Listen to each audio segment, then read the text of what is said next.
Hi everyone. இந்த Sunday நம்ம பார்க்க போகிற 3 in 1 குக்கிங்கில் என்ன பார்க்க போகிறோன்னா 3 வகையான பொடி. நம்ம ஃபஸ்ட்டு எடுத்திருக்க பொடி என்னென்னா, நான் உங்களுக்கு சொல்லித்தர போகிறது வந்து பிரண்டை பொடி.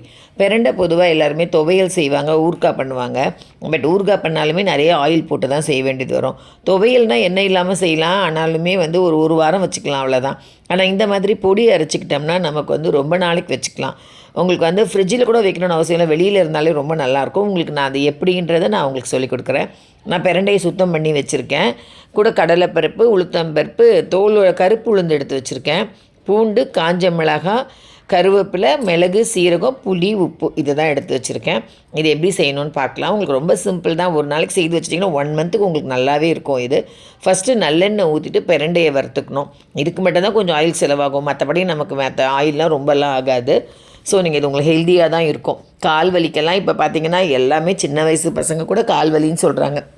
நம்ம இட்லி பொடிக்கு பதிலாக இந்த பிரண்டை பொடியே நம்ம யூஸ் பண்ணிக்கலாம். பாருங்கள், இந்த மாதிரி கலர் வர அளவுக்கு நம்ம நல்லா பிரண்டையை வறுத்துக்கணும். பார்த்திங்கன்னா அதுக்கப்புறமா கருப்பு எள்ளு, என்கிட்ட கருப்பு எள்ளு கொஞ்சமாக இருந்தனால கொஞ்சம் நார்மல் கருப்பு எள்ளு இல்லை, கருப்பு உளுந்து, நார்மல் உளுந்தும் சேர்த்து போட்டு பண்ணிக்கிட்டு, அப்புறம் கடலைப்பருப்பு, இப்போ கருவேப்பிலை, காஞ்ச மிளகாய், கல்லுப்புன்னு போட்டு சேர்த்து 3யுமே போட்டு நான் மிக்ஸ் பண்ணி அரைச்சிக்கிட்டு வறுத்துட்டேன்.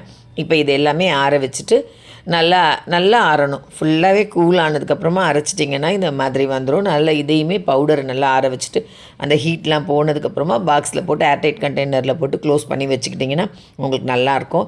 இது நெக்ஸ்ட்டு நான் சொல்லித்தர போகிறது எள்ளு பொடி. எள்ளு பொடியுமே உங்களுக்கு இட்லி பொடி மாதிரியே தான் நமக்கு இது. ஆனால் எள்ளு போடுறதுனால நமக்கு ரொம்ப இரும்பு சத்தும் கிடைக்கும்.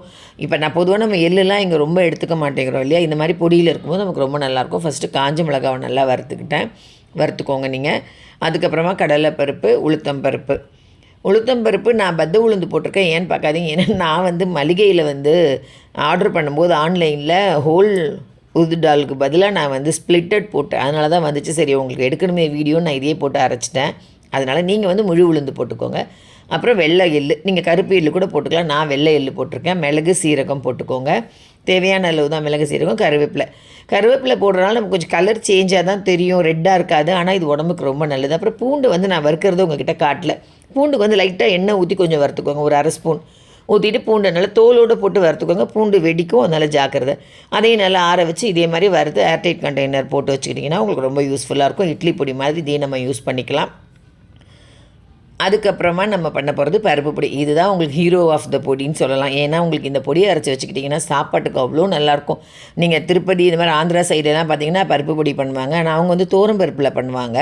நம்ம என்ன பண்ண போகிறோன்னா உடச்சக்கடலையில் பண்ண போகிறோம். ஏன்னா பருப்புக்கு சில பேருக்கு ஒத்துக்காது. ஆனால் இது பார்த்திங்கன்னா ரொம்ப டைஜஷனுக்குலாம் ரொம்ப நல்லது. கூட பூண்டு, காஞ்ச மிளகாய், மிளகு, சீரகம், உப்பு, பெருங்காயம், அவ்வளோதான். மற்றபடிக்கும் நான் பெருங்காயம் போட்டு உங்ககிட்ட சொல்ல மறந்துட்டு அதை நீங்கள் ஆட் பண்ணிக்கோங்க. நான் ஆட் பண்ண அரைக்கும் போது அதை நான் சொல்லலை, அதுக்காக. இப்போ இதை எல்லாமே நல்லா வறுத்துக்கோங்க. ஃபஸ்ட்டு நல்லா பூண்டு வறுத்துக்கோங்க. லைட்டாக எண்ணெய் 1 ஸ்பூன், ஒரு 1/2 ஸ்பூன் ஊற்றிட்டு வறுத்திங்கன்னா கொஞ்சம் நல்லா பொரியும். பூண்டு வந்து இதுக்கு தோல் உரித்து தான் போடணும். இட்லி பொடிக்கு நம்ம தோலோடு போட்டோம், ஆனால் இதுக்கு வந்து நம்ம தோலை உரித்து தான் போடணும். நான் கொஞ்சம் தான் அரைச்சேன். 1 கப்பு தான் நான் உடச்சக்கடலை போட்டேன். அதனால் எல்லாமே கொஞ்சம் தான். பாருங்கள், பூண்டு வறுக்கும் போதே கொஞ்சம் காஞ்ச மிளகாவையும் போட்டுட்டேன். கொஞ்சம் ஹீட் நல்லா இருக்குமே அப்படிங்கிறனால அதை 2யுமே நல்ல மொறுன்னு வறுத்துட்டு மிளகு, சீரகம் நல்லா பசி எடுக்கும், டைஜஷனுக்கும் நல்லது. மிளகு வந்து உங்களுக்கு த்ரோட் இன்ஃபெக்ஷன் எல்லாத்துக்குமே நல்லது. அதில் அதையுமே நான் ஆட் பண்ணியிருக்கேன். மற்றதெல்லாம் உங்களுக்கு ஆப்ஷனல். பெருங்காயம் போட்டுக்கணும். உடச்சக்கடலை வந்து லைட்டாக வறுத்துக்கோங்க, ரொம்ப வறுக்கணும்னு இல்லை. கொஞ்சம் சூடாக்கிட்டால் கொஞ்சம் நல்லாயிருக்கும். நல்ல மொறுன்னு இருந்தால் நமக்கு வறுக்கிறதுக்கு நல்லாயிருக்கும், அரைக்கும் போது நமக்கு நல்லாயிருக்கும். அதுக்காக தான் உடச்சக்கடலையும் வறுத்துக்கோங்க. இதில் வேணும்னா கருவேப்பிலை போடலாம், நான் போடலை கருவேப்பிலை. ஏன்னா கலர் வந்து எனக்கு இந்த மாதிரி இருந்தால் தான் பிடிக்கும், கொஞ்சம் ஒயிட்டாக இருக்கணுங்கிறதுக்காக. பாருங்கள், இது உப்பு வச்சு நம்ம அரைச்சிக்கணும். உப்பையுமே நம்ம வறுக்கும் போதே போட்டுக்கலாம். இதையுமே வறுத்து ஆற வச்சுக்கிட்டிங்கன்னா உங்களுக்கு ரொம்ப நாளைக்கு 2 மாதம் கூட இது இருக்கும். நம்ம வீட்டில் சாப்பாடுக்கு குழம்பு எதுவும் இல்லைன்னா இது தாராளமாக யூஸ் பண்ணிக்கலாம். இதை எப்படி சாப்பிட்ணுன்ற ஒரு முறை இருக்குது, அது நான் உங்களுக்கு ஒரு ஷார்ட்ஸில் நான் போடுறேன். எப்படின்னா, பருப்பு பொடியை தாளித்து நம்ம செய்தோம்னா அவ்வளோ நல்லாயிருக்கும். அது ஒரு மாதிரி ரைஸ் பண்ணுறது, நம்ம டிஃபன் பாக்ஸில் கட்டுறதுக்குலாம் அது ரொம்ப நல்லாயிருக்கும். நல்லெண்ணெய் ஊற்றி சாப்பிட்றோம், நெய் ஊற்றி சாப்பிட்லாம். ஆனால் நான் உங்களுக்கு அந்த மெத்தட் ஒரு நாளைக்கு ஒரு ஷார்ட்ஸில் நான் உங்களுக்கு எப்படின்னு நான் சொல்லிக் கொடுக்குறேன். அதையும் சாப்பிட்டு பார்த்துட்டு எப்படி இருந்துச்சுன்னு சொல்லுங்கள். ட்ரை பண்ணி பார்த்துட்டு உங்களுக்கு இந்த பொடி எல்லாமே ரொம்ப பிடிச்சிருக்கோன்னு நினைக்கிறேன். இந்த வீடியோ பிடிச்சிருந்தால் லைக் பண்ணுங்கள், கமெண்ட் பண்ணுங்கள்.